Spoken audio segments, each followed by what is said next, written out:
बच्चों, मैं Sushma Kumari GM plus two उच्च विद्यालय रामगढ़ की शिक्षिका। बच्चों, हम लोग पिछले वीडियो में वाक्य की रचना के बारे में पढ़े थे। हम लोग देखे कि वाक्य के भेद, वाक्य के हम लोग 2 भेद देखे। पहला देखे हैं अर्थ के आधार पर और दूसरा रचना के आधार पर। बच्चों, वाक्य के आधार पर हम लोग वाक्य के 8 भेद उस दिन बतलाए थे। 8 भेद में हम लोग 5 भेद पढ़ चुके हैं। बाकी बचा हुआ 3 भेद को आज हम लोग पढ़ेंगे।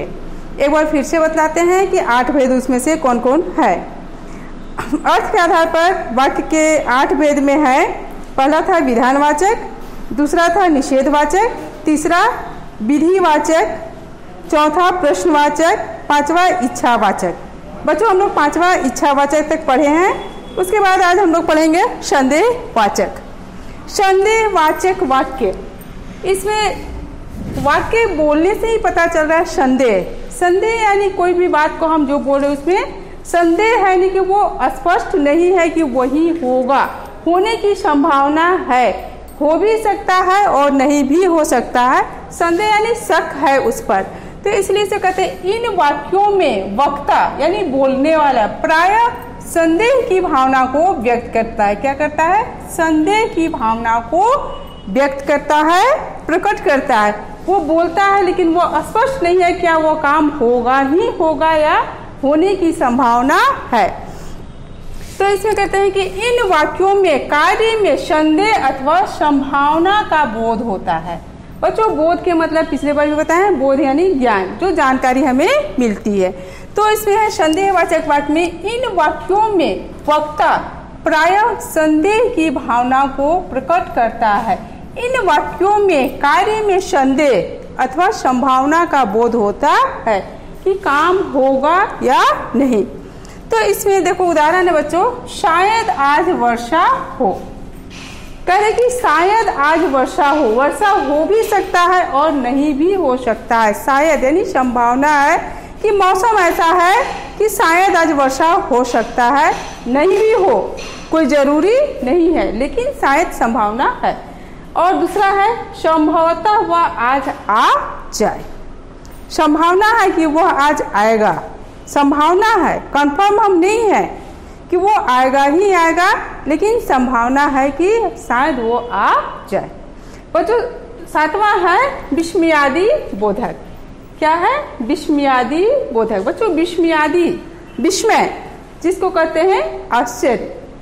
जिन वाक्यों में आश्चर्य या विस्मय का बोध हो, विस्मय यानी कि हर्ष, शोक, घृणा आदि के भाव व्यक्त हो, उन्हें विस्मयादि बोधक वाक्य कहते हैं। क्या कहते हैं? विस्मयादि बोधक। विस्मय। बच्चों, विस्मय का चिन्ह क्या है? ये एक लाइन होता है, उसके नीचे एक छोटा सा बिंदु होता है। तो विस्मयादि बोधक वाक्य कहते हैं जिन वाक्यों में आश्चर्य अर्थात विस्मय, हर्ष, शोक या घृणा आदि के भाव व्यक्त हो, उन्हें विस्मयादि बोधक वाक्य कहते हैं। जैसे हाय, मैं मर गया। हाय क्या है बच्चों? हाय। ये क्या है? विस्मयादि बोधक चिन्ह। आहा, कितना सुंदर दृश्य है। वो दृश्य इतना सुंदर है, करे आहा कितना सुंदर दृश्य है। बच्चों, 8वां है संकेतवाचक वाक्य। संकेत, संकेत इसको बोलने से ही पता चल रहा है कि उसमें संकेत कर रहे हैं कि शायद वह ऐसा हो जाए। संकेत, इन वाक्यों में किसी न किसी शर्त, क्या होता है बच्चों? शर्त। इन वाक्यों में किसी न किसी शर्त की पूर्ति का विधान होता है। विधान यानी कि कोई ना कोई शर्त रहेगा ही रहेगा, विधान होता है। इसमें एक क्रिया के दूसरी क्रिया पर निर्भर होने का बोध होता है। क्या होता है बच्चों? एक क्रिया वो दूसरी क्रिया पर निर्भर रहता है। एक का काम होने पर ही वो दूसरा काम होगा। जैसे देखो, वर्षा होती तो फसल अच्छी होती। फसल का होने का किस पर निर्भर कर रहा है? वर्षा होने पर। फसल होना भी एक क्रिया काम है, लेकिन वो काम किस पर निर्भर कर रहा है? वर्षा होने पर। यदि वर्षा होगा तभी फसल अच्छी होगी। अगर राम आ जाता तो मेरा काम हो जाता। अगर राम आता, मेरा काम होने पर किस पर निर्भर कर रहा है? राम के आने पर। यानी एक क्रिया, इसमें क्या है? एक क्रिया दूसरी क्रिया पर निर्भर है कि मेरा काम कब होगा? जब राम आएगा। या फसल अच्छी कब होगी? जब वर्षा होगी।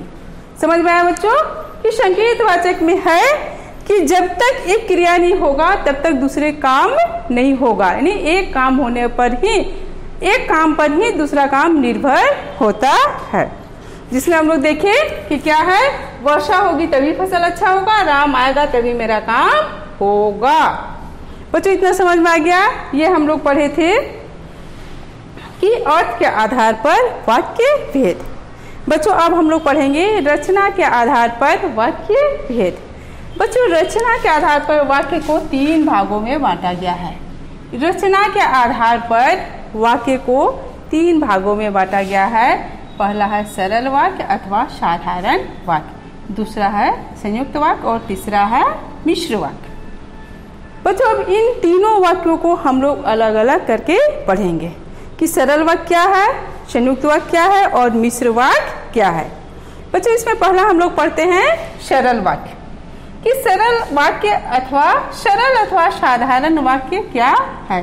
सरल वाक्य को ही कहते हैं साधारण वाक्य।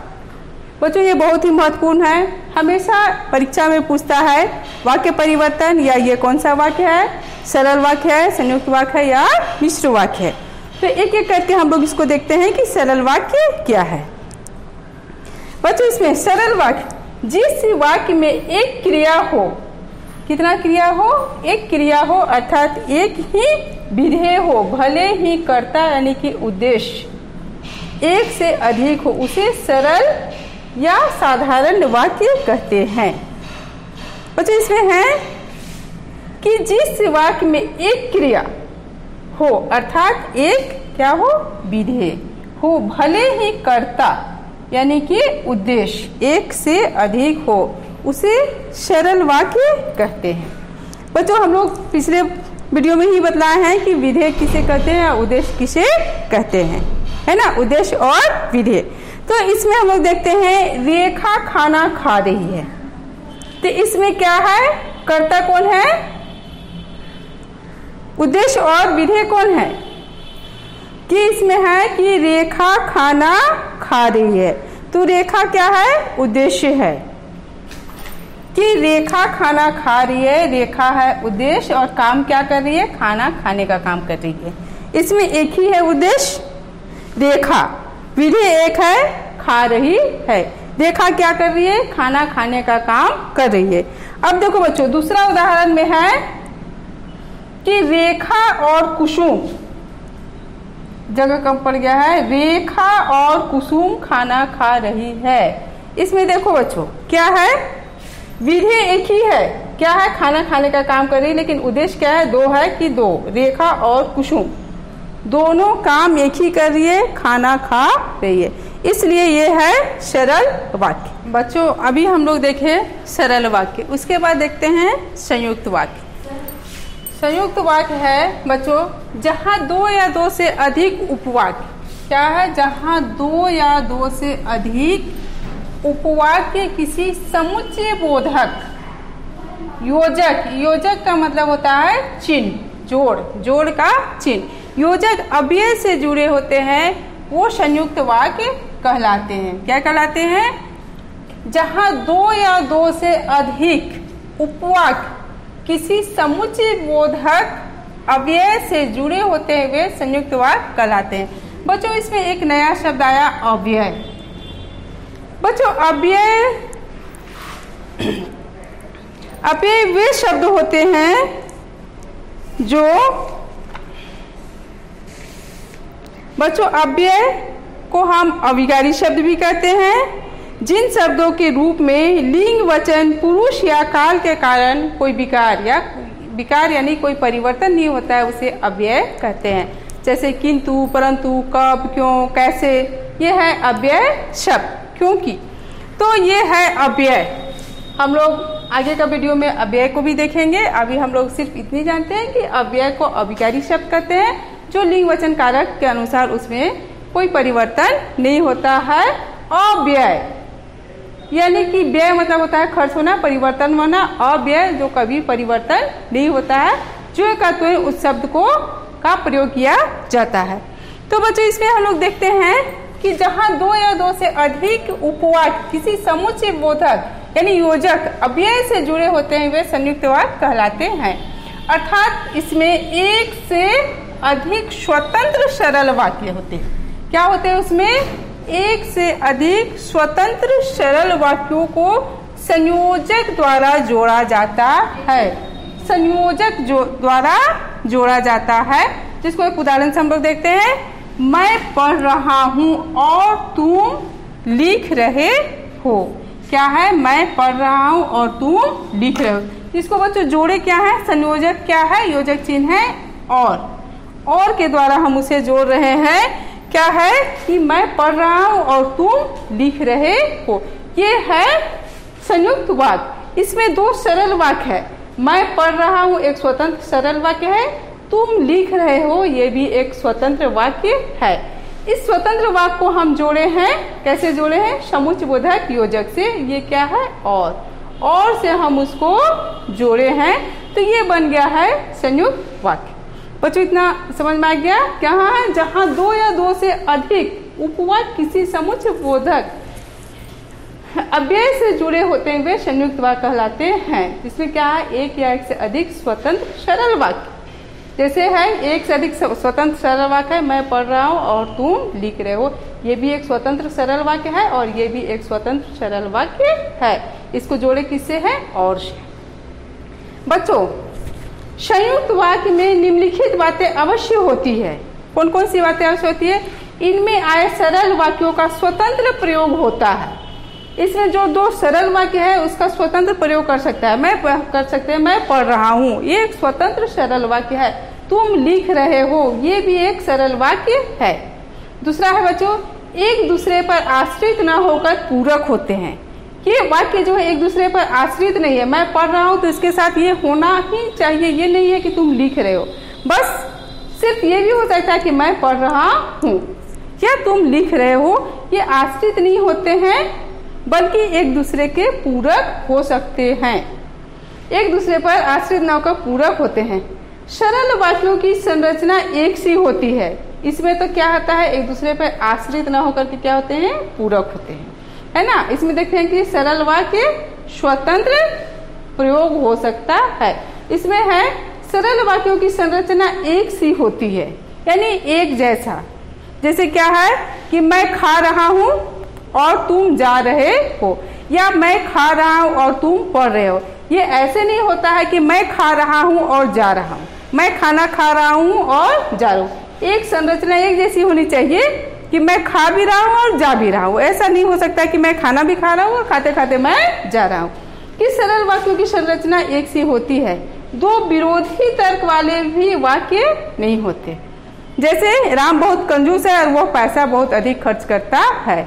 ये बहुत एक दूसरे का विरोधी है कि वो कंजूस है तो वो पैसा अधिक खर्च स्वाभाविक है कि नहीं करेगा, है ना। इसलिए दो विरोधी तर्क वाले भी वाक्य उसमें संयुक्त वाक्य में नहीं होते हैं। बच्चों इसके बाद हम लोग देखेंगे मिश्र वाक्य। मिश्र वाक्य में क्या है? जिस वाक्य में एक प्रधान उपवाक्य होता है, मिश्र वाक्य में एक प्रधान उपवाक्य होता है और उसके आश्रित एक या अनेक उपवाक्य हो सकते हैं। मिश्र वाक्य में क्या है कि एक वाक्य है, एक प्रधान उपवाक्य है और उसके आश्रित एक या अनेक उपवाक्य हो, उसे मिश्र वाक्य कहते हैं। क्या कहते हैं? उसे मिश्र वाक्य कहते हैं। इन वाक्यों में, किन वाक्यों में? मिश्र वाक्य में उपवाक्यों में समानता का संबंध नहीं, बल्कि इसमें आश्रय और आश्रित का संबंध होता है। क्या होता है? इसमें समानता का संबंध नहीं होता है। इसमें क्या है? एक दूसरे के पूरक होते हैं, आश्रित नहीं होंगे, पूरक होते हैं। और जबकि यहाँ क्या होते हैं? आश्रित होते हैं। आश्रय आश्रय आश्रित का संबंध होता है। प्रधान उपवाक्य की पूर्ति या विस्तार क्या कराता है? आश्रित उपवाक्य करता है। इनमें से कोई भी उपवाक्य स्वतंत्र नहीं होता है। हम लोग संयुक्त वाक्य में क्या पढ़े हैं कि दोनों स्वतंत्र वाक्य हो सकता है, होता ही है, लेकिन इसमें क्या है कि ये स्वतंत्र नहीं होता है। ये उपवाक्य क्या होता है? स्वतंत्र नहीं होता है, एक दूसरे पर आश्रित होता है, वह उस पर निर्भर करता ही करता है। जैसे बच्चों उदाहरण समझते हैं, कुसुम ने कहा कि वह कल घर जाएगी। ये जुटा हुआ है की से, लेकिन क्या हम कहते हैं कुसुम ने कहा? एक स्वतंत्र वाक्य नहीं है। क्या कहा? कुसुम ने कहा, क्या कहा? ये कहा ये अधूरा वाक्य है, इसको पूरा करने के लिए और कुछ न कुछ चाहिए ही, तो उसका विस्तार के लिए उपवाक्य चाहिए। तो कुसुम ने कहा कि वह कल घर जाएगी, ये क्या है? मिश्र वाक्य है। इसको योजक किससे जुड़ा हुआ है? की से। प्राचार्य ने कहा कि स्कूल कल बंद रहेगा। बच्चों इसमें भी है प्राचार्य ने कहा, क्या कहा? स्कूल कल बंद रहेगा। अगर स्कूल बंद रहेगा, अगर हम कहते हैं कि स्कूल कल बंद रहेगा, तो किसने कहा? क्यों बंद रहेगा? कोई ओकेजन, कुछ काम हो रहा है, तब स्कूल कल बंद रहेगा। तो ये एक दूसरे पर आश्रित है। अगर ये दूसरा पूरा नहीं रहता है, प्राचार्य ने कहा, अगर तो फिर अगर हम इसे मिटा देते तो क्या कहा? पढ़ने कहा, खेलने कहा, जाने कहा, तो कुछ न कुछ उसमें होना ही चाहिए जो इसका वाक्य का विस्तार रहेगा। इसलिए है प्राचार्य ने कहा कि स्कूल कल बंद रहेगा। बच्चों अब हम लोग देखते हैं मिश्र वाक्य और संयुक्त वाक्य। वह बाजार गई और उसने फल खरीदे, ये है संयुक्त वाक्य।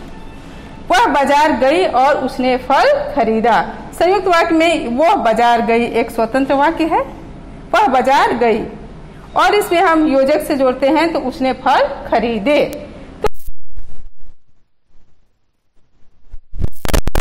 योजक से मिलाने के बाद एक बना है संयुक्त वाक्य।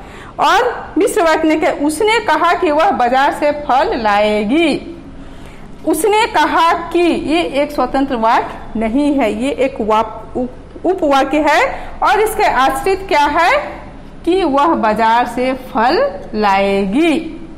इसलिए बच्चों हम लोग देखते हैं कि मिश्र वाक्य जो है उसके लिए उपवाक्य होना ही है, और वो एक स्वतंत्र, दो स्वतंत्र वाक्य मिल करके एक मिश्र वाक्य नहीं बनते हैं, जबकि दो स्वतंत्र वाक्य मिल करके एक संयुक्त वाक्य बन सकते हैं। जबकि मिश्र वाक्य में आश्रय और आश्रित दोनों उपवाक्य, कोई भी स्वतंत्र वाक्य नहीं होता है, उसमें उसके लिए एक वाक्य होना ही है कि इन वाक्यों में, उपवाक्यों में समानता का संबंध नहीं होता, बल्कि क्या होता है? आश्रय और आश्रित की भावना उसमें होता है कि उसके विस्तार के लिए आश्रित उपवाक्य होना ही है। जबकि संयुक्त वाक्य में दोनों वाक्य क्या होते हैं? स्वतंत्र होते हैं। बच्चों इसके बाद और हम लोग संयुक्त वाक्य और मिश्र वाक्य में उसके अलग अलग करके देखेंगे कि या संयुक्त वाक्य को मिश्र वाक्य कैसे बनाते हैं, या मिश्र वाक्य से हम संयुक्त वाक्य किस तरह से बनाते हैं, सरल वाक्य क्या है, उसका हम लोग अगले वीडियो में देखेंगे।